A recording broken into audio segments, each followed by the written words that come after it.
ठाकुरगंज प्रखंड के भातगांव पंचायत से भावी मुखिया प्रत्याशी लक्ष्मी सिंह पहली बार चुनाव में आने की तैयारी में हैं और वे ऐसे प्रत्याशी हैं जो आप उनके बारे में जानेंगे और सुनेंगे तो आपको भी मुझे उम्मीद है कि अच्छा लगेगा। वे काफी शिक्षित, अनुभवी एवं समर्पित व्यक्तित्व के मालिक हैं। सेवा भाव, गरीबों के प्रति हमदर्दी, महिला सम्मान एवं पंचायत वासियों के लिए सच्ची राहबरी करना शायद उनके नस में बसा हुआ है। एक विशेष साक्षात्कार में उन्होंने कहा कि समाज में आज तक डेवलपमेंट क्यों नहीं है, आम जनता लाभान्वित क्यों नहीं हो पा रहे हैं सरकारी योजनाओं से। प्रधानमंत्री आवास योजना, वृद्धा पेंशन, सामाजिक सुरक्षा पेंशन, राशन कार्ड इत्यादि। बक्सर नामक इस पंचायत में गांव है जो हर साल बाढ़ से प्रभावित होते रहता है, लेकिन अनुदान राशि, आपदा राशि आज तक एक व्यक्ति को नहीं मिला जबकि दूसरों को मिला। आज इतना भारी भरकम में पलायन क्यों, जबकि सरकार नरेगा मनरेगा योजनाओं के माध्यम से भारी भरकम राशि देती है और कंडीशन है कि मजदूर लेबर से ही काम करवाना है, लेकिन उनके जगह पर मशीनरी सामानों का प्रयोग क्यों हो रहा है। आज आईटी के दौर में भी महिला अशिक्षित हैं, उनके अधिकार का हनन क्यों हो रहा है।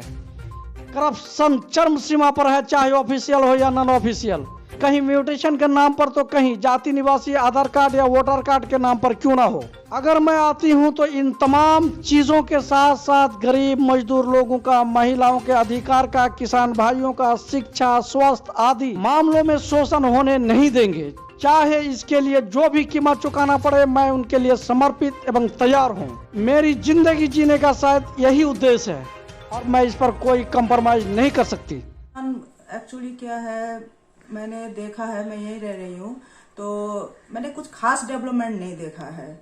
और जो सरकार द्वारा जो आते हैं योजना वगैरह, उसका सही मायने में लाभ जिसको मिलना चाहिए उन लोग को नहीं मिलता है। अगर यहाँ के जनता लोग मुझे एक मौका देते हैं तो वो लाभ जिसको जेन्युइनली मिलना चाहिए मैं उन लोग को दिलाना चाहती हूँ। सपोज जैसे कि एग्जाम्पल के लिए बोलिए, प्रधानमंत्री योजना हुआ, पेंशन योजना हुआ, ये सब जो एक्चुअल में मिलना चाहिए और टाइम से जो मिलना चाहिए वो सब मैं करना चाहूंगी। आगे में जैसे कि आपका डोर टू डोर जा रहे हैं। जी हाँ, जा रही हूँ। किस कमी को देख पा रहे हैं और किस कमी में सर, मैं बक्सर बिट्टा बोल के हम लोग का मैं गाँव है, वहाँ गई थी। वहाँ जाकर मैंने देखा वहाँ के लोग, वो एक्चुअल में ही वहाँ बाढ़ के पानी घुसते ही है मेची नदी की।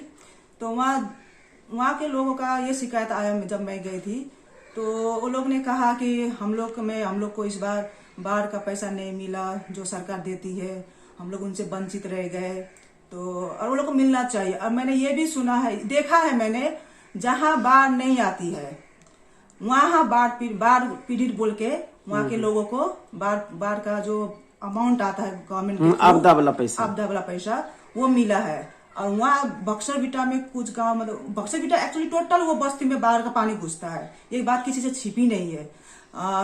सब जैसे सरकारी अफसर लोग भी आके वहाँ का मतलब जैसे वो लोग निरीक्षण करते हैं तो उन लोगों को देखा हुआ चीज है। तो वो लोग का कंप्लेन ये था कि हम लोग को नहीं मिला।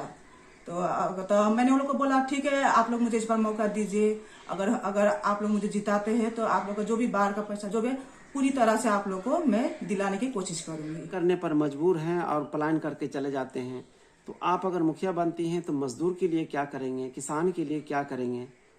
सर, गवर्नमेंट से एक मनरेगा योजना बोल के आती है जिसमें 12 महीना का डेवलपमेंट के लिए कुछ न कुछ कार्य निकलते हैं गवर्नमेंट के थ्रू से। उसमें देखिए, अगर उसमें हम लोग अगर वो 12 महीना का कार्य का अगर हम लोग ध्यान देके करते हैं तो मुझे नहीं लगता कि यहाँ के लोगों को पलायन होने की जरूरत पड़ेगी। उन लोग को यहीं पर 12 महीने काम मिलेगा। तो वो लोग का देखिए, अगर काम हम लोग देते हैं या काम करते हैं लोग, तो वो लोग का लिविंग स्टैंडर्ड खुद ब खुद स्टैंडर्ड वो लोग का हाई होगा। तो उसके वजह से वो लोग को अपना पंचायत, अपना घर परिवार, अपना गांव छोड़ के कहीं दूसरी जगह पलायन होने की जरूरत नहीं पड़ेगी।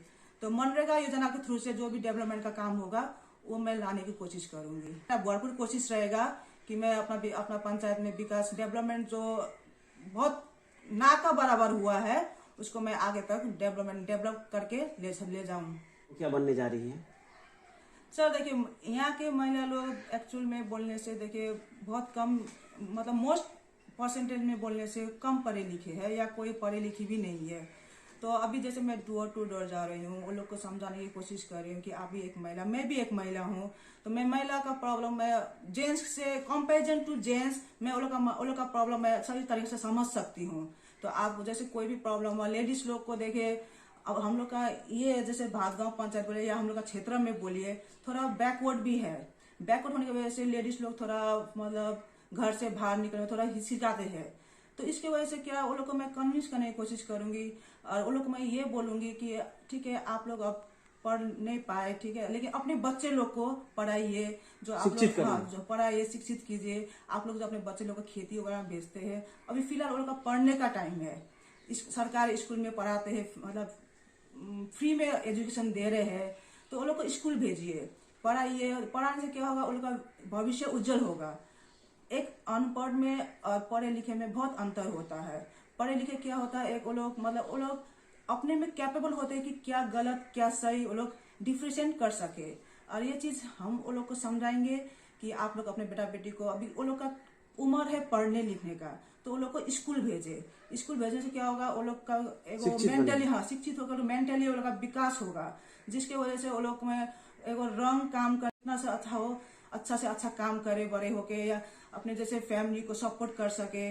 आदमी देखिए सपोर्ट करते हैं, कोई गलत काम से भी सपोर्ट करते हैं फैमिली को, लेकिन वो काम इलीगल माना जाता है। अगर कुछ गलत हो गया, अगर वो लोग को प्रॉब्लम हुआ, तो उसके साथ साथ उसका फैमिली भी भुगतना पड़ता है। लेकिन यही चीज अगर पढ़े लिखे होके वो लोग अच्छा काम करे तो ये चीज क्या है, सब फैमिली खुश रहते हैं। या आधार कार्ड या वोटर आईडी के लिए हो, अगर वो लोग का डॉक्यूमेंट पूरा है, तो मैं चाहूंगी कि वो लोग को जो भी है वो लोग का बनना चाहिए तो बनना चाहिए। मैं जिस तरह से जैसे भी हो वो लोग का मैं आधार कार्ड वोटर कार्ड, आधार कार्ड जो भी कार्ड हो, आइडेंटिटी कार्ड जो भी हो, मैं बनाना चाहूँ, मैं बना के ही दूंगी वो लोग को। लेकिन उसके लिए वो लोग का डॉक्यूमेंट पूरा होना चाहिए, जो डॉक्यूमेंट जरूरत पड़ती है। जैसे स्वास्थ्य है, उप स्वास्थ्य केंद्र है आपके यहाँ जी, तो वहाँ कंटिन्यू डॉक्टर नहीं बैठते हैं। आप अगर मुखिया बनती हैं तो उस स्वास्थ्य केंद्र के लिए क्या करेंगे आप?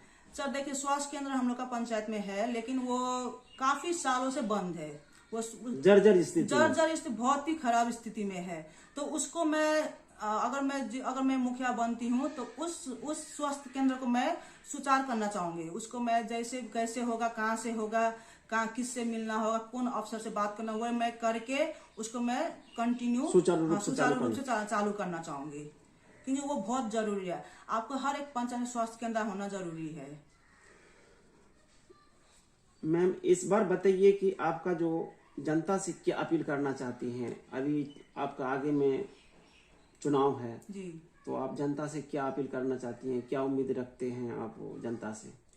जनता से मैं ये बोलना चाहूंगी कि आपने देखिए, आप लोग ही हम लोग को बनाएंगे गिराएंगे, ठीक है, ये आप लोग का अधिकार का बात है। लेकिन जैसे आप लोग ने सबको मौका दिया, एक बार मुझे भी मौका देकर देखिए। अगर मैं आप लोग के आशा में खरी नहीं उतरी तो आप लोग मुझे कुछ मतलब अगले बार मत चूज के, लेकिन एटलीस्ट एक बार मुझे आप लोग मौका देकर देखिए कि मैं आप लोग की सेवा कर पाऊंगी या नहीं कर पाऊंगी। यही बोलना चाहती हूँ सर।